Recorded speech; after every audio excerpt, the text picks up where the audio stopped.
Like करिए, subscribe करिए और बेल आइकन को दबाना बिल्कुल मत भूलिएगा ताकि फौरी तौर पे नोटिफिकेशन आपको मिल जाए जब भी हम एक नया वीडियो रिलीज करें। जय हिंद।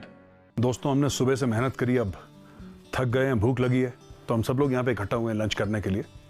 और असम रेजिमेंट की एक यूनिट है जिसके कुछ ऑफिसर्स, जेसीओ साहिबान, एनसीओज यहाँ पे हम सब एक साथ मिलकर खाना खा रहे हैं और खाना शुरू करते हैं, फिर एक एक करके बात करते हैं। इन लोगों की ज़िंदगी की कहानी भी आप सुनिए तो आपको भी कुछ प्रेरणा मिलेगी, किस तरीके से मुसीबतों से लड़ के लोग फौज में आते हैं और फिर देश का नाम और तिरंगे का नाम रोशन करते हैं। तगड़ा रहो सब। मैं पहले बात करता हूँ, मेरे राइट साइड में एसएम साहब बैठे हैं। एसएम साहब, आपसे पूछना चाहता हूँ मैं, आप कहाँ के रहने वाले हैं साहब? मैं मणिपुर का रहने वाला हूँ। अच्छा, और आपका कितने साल हो गए साहब नौकरी के? मेरा सर्विस अभी 30 रनिंग। 30 साल हो गए आपको? हाँ, 30 साल हो गए। तो 1989 का आपका होगा भर्ती? हाँ, 1989 का लास्ट। अच्छा, जब आप सेंटर से आए थे पहली बार यूनिट में? हाँ सर। तो कभी सोचा था एक बार एसएम बनेंगे यूनिट के? कभी दिमाग में आई थी बात? हमने जब नया नया था कभी नहीं सोचा है हम एक दिन एसएम बनूंगा। लेकिन जैसे नौकरी करते रहा तो फिर हम तरक्की होती रही, आगे बढ़ते तरक्की रहे और आगे का प्रमोशन रैंक हमने हासिल कर लिया। और साहब, जब आपके घर में ये प्रोग्राम हमारा देखेंगे, हाँ सर, तो आप घर वालों के लिए कोई मैसेज देना चाहते हैं साहब, अपने घर वालों के लिए? हाँ, घर वाला देखेगा तो बहुत खुशी होगा जी। अपना बच्चा लोग जो अपना परिवार है जो पड़ोसी नज़र आएगा तो उनको भी जो है अपना जो जवान है वो अपना गांव का है तो उनको भी फौजी में आने में कोशिश करेगा। आप चाहते हैं कि वो, आपका ये मैसेज है, आपका ये पैगाम है कि वो लोग फौज में आने की कोशिश करें? आप कोशिश करें, अपना देश की सेवा करें खुशी से। बहुत ही अच्छा लगा साहब आपसे बात करके, बहुत बहुत धन्यवाद। अच्छा, तो रोसा तगड़ा रहो साहब। अब हम आते हैं, मेजर आदर्श हैं हमारे पास सर। एसएम साहब के बिल्कुल बगल में बैठे हैं। मेजर आदर्श, आप बताइए, मैं आपके बारे में जानना चाहता हूँ, आप कहाँ के रहने वाले हैं? सर, मैं हरियाणा से बिलोंग करता हूँ। अच्छा। मेरे पिताजी ने भी फौज में ही सर्व किया था। अच्छा। He retired as an NCO from 49 armoured sir. अच्छा। तो बचपन से ये वो था कि सर यूनिफॉर्म तो पहननी है। आपका मोटिवेशन हुआ फौज ज्वाइन करने का सर? कि आपने बोला कि मैंने फादर की वर्दी देखी थी, वो आर्मर्ड कोर में थे, मुझे आर्मी में जाना है, ये बचपन से एक आइडिया तय हो गया था। असम रेजिमेंट में कैसे आपका जाना हुआ? मेरे लिए एक नया एक्सपोजर था कि इतने सारे नॉर्थ ईस्ट के ट्रूप्स प्लस उनकी फिजिकल स्टैंडर्ड्स देख के आपको खुद भी चैलेंजिंग लगता है कि you have to match them sir. उसके बाद उनका एकदम सिंपल लिविंग सर, और जो उनके इंस्टिंक्ट्स होते हैं हंटर वाले स्टाइल्स, आपको उनको देखोगे आपको एक वॉरियर दिखाई देगा उनके अंदर में सर। तो it gives you a motivation also sir. आप सोचते हो कि हाँ, मेरे को इनको लीड करना है, इनके जैसा बनना है। तो ये असम रेजिमेंट में आने के बाद मेरे को जो जवानों को देखा तो मुझे लगा कि हाँ, मुझे इनको लीड करना है। That was my motivation. अच्छा, अगर आर्मी में हम देखें तो इन्फेंट्री से ज़्यादा मुश्किल लाइफ किसी की नहीं है। बिल्कुल सर। इसके बारे में मेरा ये सोचना है सर, जब तक आप इन्फेंट्री में रहोगे आपको सबसे ज़्यादा हार्डशिप देखने को मिलेंगी। बिल्कुल सही बात है। बट जैसे ही टाइम खत्म होता है वो हार्डशिप्स आपकी बेस्ट मेमोरीज बन जाती है सर। हमेशा आप उनको याद करोगे, वो चीज़ आपके अंदर में एक प्राइड की फीलिंग लेके आती है, प्लस आप किसी को कुछ बता सकते हो मैंने कुछ किया बोल के। Major Adarsh, thank you very much. And major Rima is here with us. Major Rima, आप अपने बारे में बताइए, आप कहाँ के रहने वाले हैं? मैं एलोंग का हूँ जो कि अरुणाचल प्रदेश में है। अच्छा। वहीं से आया हूँ। कैसा एक्सपीरियंस रहा आपका देहरादून में? देहरादून में मेरा काफ़ी अच्छा एक्सपीरियंस रहा बिकॉज वहाँ काफ़ी अपने दूसरे लोगों के स्टेट से, दूसरे स्टेट के लोगों से मिला। काफ़ी मतलब वैरायटीज़ मुझे देखने को मिला कि क्या होता है क्या। इनफैक्ट देहरादून भी फर्स्ट टाइम आया था। अच्छा। तो इट वाज मतलब एक अलग ही एक्सपीरियंस था मुझे। डिफरेंट वर्ल्ड था, दूसरी दुनिया थी। बिल्कुल। कई साल पहले अलोंग से एक यंगस्टर आया था जिसने अरुणाचल के बाहर कुछ नहीं देखा था। बिल्कुल। वो पहली बार आया, मैं देहरादून आया था एक दूसरी दुनिया में। वो जो यंगस्टर था और आज का जो आर्मी में मेजर है, उसमें क्या फ़र्क है? फ़र्क यह है कि मुझे वैसे तो अगर टेरेंट वाइज देखेगा तो ऑलमोस्ट सेम है, क्योंकि मैं भी पहाड़ी से आया हूँ और एलओसी भी यहाँ पे पहाड़ी है। नहीं, पर आपको अपने अंदर क्या फ़र्क पड़ा? हाँ, अपने अंदर ये है कि मेरे अंदर आत्मविश्वास ज़्यादा आ गया। अच्छा। कॉन्फिडेंस जो है मुझे जी, कि मैं कहीं भी अब किसी से भी कॉन्फिडेंटली बात कर सकता हूँ, लोगों से मिल सकता हूँ। ये नहीं कि मैं नोटिस से आया हूँ तो यहाँ पे कुछ मेरे लिए कुछ अलग है। मतलब एकता जो फीलिंग है वो मेरे अंदर बिल्कुल है। इंडियन आर्मी की यही खूबसूरती है ना, सबको एक जोड़ करके रखती है। बिल्कुल, जो यूनिटी इन डाइवर्सिटी बोलता है। बिल्कुल वो है। आपकी यूनिट में भी कई स्टेट से लोग आए हैं, सब एक बन के रहते हैं। Major Rima, thank you very much, बहुत अच्छा लगा आपसे बात करके। अब मैं जाता हूँ इस तरफ। हमारे साथ नाइक संजू हैं। नाइक संजू, सर आप कहाँ के रहने वाले हैं? सर मैं आसाम हैलाकंदी डिस्ट्रिक्ट का है सर। असम के। Yes sir. और आपके मन में कैसे आया फौज ज्वाइन करने का? सर पहले तो मेरा पापा आसाम पुलिस में बिलोंग करते हैं अच्छा। सर, तो उसका भी ड्रेस में काफ़ी रुचि था, लेकिन पापा मुझे हमेशा बताते हैं कि मैं अगर पुलिस में हो तो आप फोर्स में जाना पड़ेगा, क्योंकि अच्छा। आप पुलिस में होगा तो पुलिस में ही नहीं जाओगे। तो सर उसके बाद मैंने अब तक 12 करने के बाद मैंने सर बिहारों पे हमारा मासिमपुर के थ्रू ओपन रैली हुआ था, वहाँ पे मैंने भागा, वहाँ से मुझे सिलेक्शन हुआ था सर। अच्छा, तो आप कहाँ कहाँ पोस्टिंग रही? इतने साल की आपकी सर्विस रही, आपने कौन कौन सी जगह देखी? सर मेरा पहला पोस्टिंग कोलकाता में था जी। वहाँ पे मैंने 3 साल बिताया। ओके। वहाँ के बाद नेक्स्ट मेरा पोस्टिंग था सर कंजल पे सर, LC पे सर। और उसके बाद फिर वहाँ पे भी सर 2-2.5 साल होने के बाद सर हम लोग आया लखनऊ सर। वहाँ पे मैंने 1-1.5 साल रहने के बाद मुझे फिर पोस्टिंग मिला सर 35 RR पर सर। अच्छा, आप 35 RR में भी आपने करा? ये सर। तो क्या RR कैसा लगा? बढ़िया सर RR बहुत बढ़िया जगह है सर। वहाँ पे आपको सर इन्फिल्ट्रेशन का भी काफ़ी कठिनाई भी होता है। CICT भी देखते ये हैं, सर। एंटी इन्फिल्ट्रेशन भी।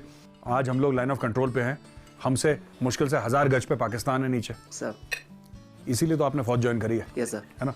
पापा का सपना पूरा हो गया ये सर। और आपका खुद का भी सपना पूरा हो गया। ये सर। और दोस्त क्या बोलते हैं जब सर वापस जाते दोस्त हैं? लोग तो बहुत ही जीलस फील होता है सर कि फौज में भी भर्ती हो गया, खास करके आसाम रेजिमेंट में सर। बहुत ही बढ़िया, थैंक यू वेरी मच, बहुत बहुत धन्यवाद, आपने हमारे साथ बात करी। लांस नायक सुकुमार हैं यहाँ पे बगल में बैठे हुए। लांस नायक सुकुमार, आप कहाँ के रहने वाले हैं?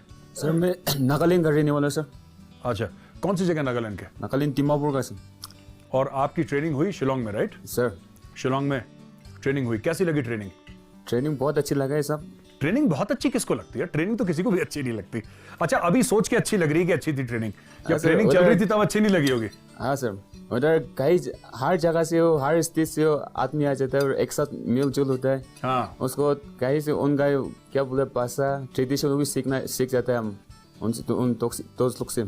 अच्छा चलिए, लांस नायक सुकुमार, आपसे भी बात करके बहुत अच्छा लगा।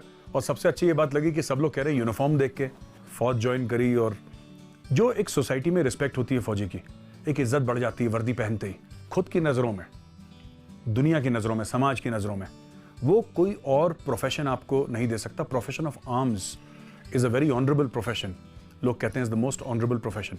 चलिए मैं आपको दिखाता हूँ लाइन ऑफ कंट्रोल पे असम रेजिमेंट के कुछ और जवान कुछ और कार्रवाइयाँ करते हुए। बहुत मज़ा आएगा आपको, कम विद मी।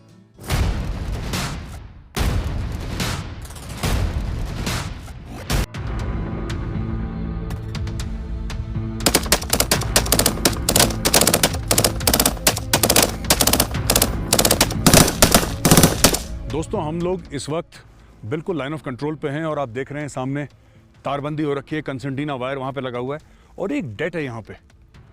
ये डेट यहाँ पे क्यों है? इसलिए है क्योंकि अभी कुछ समय पहले पाकिस्तानी पोस्ट की तरफ से फायरिंग आई थी स्मॉल आर्म्स की, और उस फायरिंग की क्या प्रतिक्रिया हमारी तरफ से होगी ये आप देखेंगे 1 मिनट के अंदर, ये आपको बताएंगे। क्योंकि इनका ये कहना है कि ऐसा ना हो कि वो कोई हमसे सवाल पूछें, they ask us a question and we do not have an answer. That is not possible, वो हो नहीं सकता। अब आप देखेंगे इंडियन आर्मी की असम रेजिमेंट की जवाबी कार्रवाई।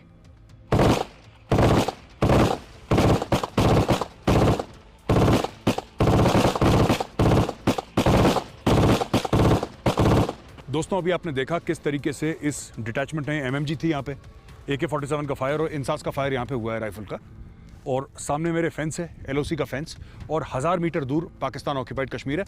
वहाँ पे 2 या 3 पाकिस्तानी पोस्ट हैं जहाँ पे मैं दिखा रहा हूँ अपने हाथ से।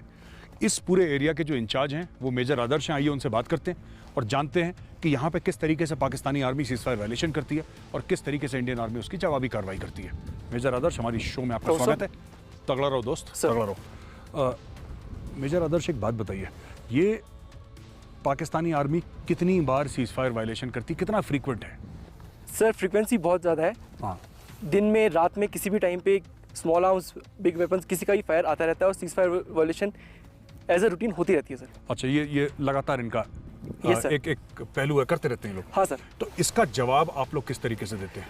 सर इसके जवाब में सभी जो भी डेट कमांडर्स हैं उनको सबको हुक्म पास किया हुआ है, जिस तरीके से आपका खतरा है, हाँ। खतरे के हिसाब से अगर आपके आसपास में फायरिंग हो रही है आप तो उसको एक तरीके से इंडिपेंडेंस दी जाती है कि वो अपने हिसाब से फायर खोल सकता है। लेकिन फायर खोलने से पहले हम लोग इंश्योर करते हैं कि फायर जिस जहाँ से हम लोग ड्यूटी देते हैं वहाँ से फायर नहीं किया जाता।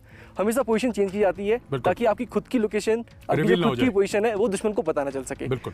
ये मोराल आप इस पोस्ट पे कैसे मेंटेन करते हैं? सर मोरल मेंटेन करने के लिए आपने देखा होगा नॉर्थ ईस्ट के बॉयज़ अदरवाइज भी थोड़ा सा शाई नेचर के होते हैं। So what we keep doing, हमारे पास अच्छे ट्रेडिशन है कि ऑफिसर्स, जेसीओस सब पूरा रात भर बॉयज़ से मिलते रहते हैं। दे डोंट सिट एक जगह पे, मिलते रहते हैं, बातचीत करते रहते हैं। हमारे पास एसटीडी लाइंस दी हुई हैं, हफ्ते में एक बार करके बॉयज़ को मौका मिलता है घर पे बात करने के लिए। थोड़ी थोड़ी रिक्रिएशनल एक्टिविटीज़ भी ऑर्गेनाइज करते हैं सर जी। हमने बॉयज़ के लिए यहाँ पे चेस, कैरम बोर्ड रखा हुआ है, तो उस टाइम में साथ में खेलते हैं। And the best part is sir, favourite quotation sir, अब अंदर में देखिए झाँक के एक दोस्त बैठा है, तो इससे जो सोच होती है उनकी कि आप अकेले नहीं हैं, तो साथ वालों के साथ जेलअप करते हैं। और सबसे बड़ा वेलफेयर तो ट्रेनिंग है सर। बिल्कुल। जितनी ज़्यादा ट्रेनिंग होगी, जितना उसको अपने हथियार पे भरोसा होगा, उतना उसको खुद पे भरोसा होगा, उतना अच्छे से वो सर्व कर सकता है, उसका मोरल हमेशा ही रहेगा सर। बिल्कुल। मेजर आदर्श, आपसे बात करके बहुत अच्छा लगा। बहुत ज़रूरी बात मेजर आदर्श ने बोली कि ट्रेनिंग, वेलफेयर कहते हैं ना कि आप भला करते हैं जवानों का, और आप छुट्टी होती है वेलफेयर में या फिर स्पोर्ट्स होते हैं, कई चीज़ों का वेलफेयर होता है, सही टाइम पे सही जो पे है, अलाउंसेस हैं वो सब, लेकिन सबसे बड़ा वेलफेयर होता है ट्रेनिंग। और आप सबसे बड़ा भला जो एक जवान का कर सकते हैं कि आप उसको इतना ट्रेन करें, इतना ज़्यादा ट्रेन करें कि उसको आंख बंद करके अपने हथियार पे विश्वास हो, और उसको अपनी सलाहियत पे, अपनी ट्रेनिंग पे, अपने आप पे, अपने बडीज़ पे, अपने यूनिट पे, सब पे पूरा भरोसा हो कि सब एक जैसे ट्रेंड हैं। जब दुश्मन आएगा तो दुश्मन पे हम सब लोग भारी पड़ेंगे। आइए मेरे साथ, मैं आपको लाइन ऑफ कंट्रोल के एक और कोने में और असम रेजिमेंट के कुछ दोस्तों से मिलवाता हूँ। देखिए आप किस तरीके से वो लोग अपनी कार्रवाई करते हैं। Come with me.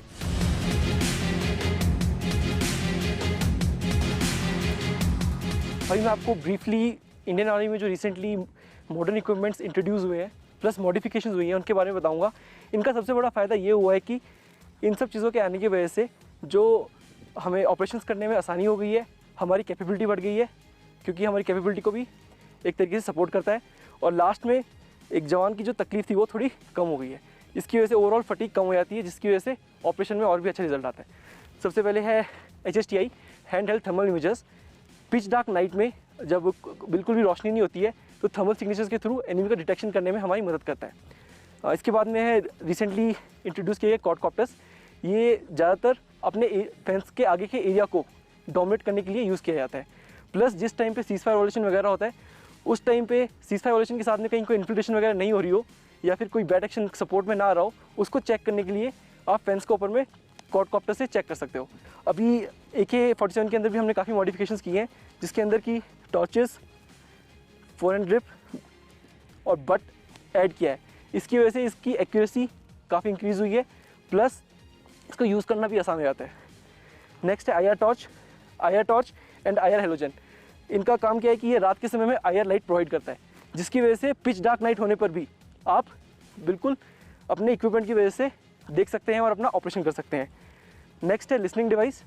Listening device में रात के समय जब फॉग होती है, कोई विजिबिलिटी नहीं होती और बाकी सर्वेलेंस इक्विपमेंट से आप कुछ देख नहीं सकते, तो एक खतरा बना रहता है कि कहीं आपके दाहिने बाएं से कोई इन्फिल्ट्रेशन या कोई दुश्मन का बैड एक्शन ना हो। तो उस टाइम पे उसकी हरकत की वजह से किसी भी टाइप की आवाज़ आने से आप उसको लिसनिंग डिवाइस से 300 से 400 मीटर की रेंज से दूर से पहले ही डिटेक्ट कर सकते हैं। नेक्स्ट है TI कैमरा। ये भी रिसेंटली इंडक्ट हुआ है। इसमें TI कैमरा में आप डायरेक्ट फीड अपना लैपटॉप के अंदर में ले सकते हो, जिससे कि आप बिना खुद को एक्सपोज किए एक जगह पे अपना कैमरा फिक्स करके एक जगह में छुप के आराम से दुश्मन का पूरा हरकत देख सकते हो। और लास्ट में इस तरीके के एनवायरनमेंट में जहाँ इतनी हाइट है, वेदर ख़राब है, जिस टाइम फॉग आती है, थंडरिंग होती है और जब कोई इक्विपमेंट काम नहीं करता, तो लास्ट में काम आता है इंडियन आर्मी का सबसे बड़ा हथियार, जो है इंडियन आर्मी के सोल्जर्स। क्योंकि जिस टाइम आपका कोई इक्विपमेंट काम नहीं करता, उस टाइम आपकी इंट्यूशंस काम करती है। दोस्तों, आपने देखा किस तरीके से फौजी लाइन ऑफ कंट्रोल पे अपना जीवन बिताते हैं, किस तरीके से वो ऑपरेशंस करते हैं, किस तरीके से लड़ते हैं और किस तरीके से दुश्मन के दांत खट्टे करते हैं। आज का हमारा एपिसोड यहीं पे खत्म होता है। अगले हफ्ते मैं आपसे मिलूंगा एक नए एपिसोड के साथ, और फिर मैं ले चलूंगा हिंदुस्तान के किसी और कोने में कुछ और फौजियों के साथ आपको मिलवाने। तब तक के लिए मेरी तरफ से जय हिंद। खूबसूरत लड़की थी, एक खूबसूरत लड़की थी, उसको देखे राइफलमैन, छिंदे खींचना भूल गया, होल्डर मेजर देख लिया, उसको पिट्ठू लगाया, बालूराम एक सिपाही था, जापान वार में मर गया, क्वार्टर मास्टर स्मार्ट था, उसने राशन निकाला, बालूराम का बदन जमीन का नीचे है, बालूराम का बदन जमीन का नीचे है, बालूराम का बदन जमीन का नीचे है, तो हमें उसका राशन मिलता है, शाबाश हालेलुया, तो हमें उसका राशन मिलता है, बालूराम का बदन, बालूराम का बदन, तो हमें उसका राशन मिलता है, शाबाश हालेलुया, शाबाश हालेलुया, लुया शाबाश हालेलुया, तो हमें उसका राशन मिलता है, बालूराम का बदन जमीन का नीचे है, बालूराम का बदन जमीन का नीचे है, बालूराम का बदन जमीन का नीचे है, तो हमें उसका राशन मिलता है, शाबाश हालेलुया, शाबाश हालेलुया, लुया शाबाश हालेलुया, तो हमें उसका राशन मिलता है, 1 2 3 भारत माता की, भारत माता की, भारत माता की। अगर वीडियो पसंद आया है तो लाइक का बटन जरूर दबाएं। Thank you.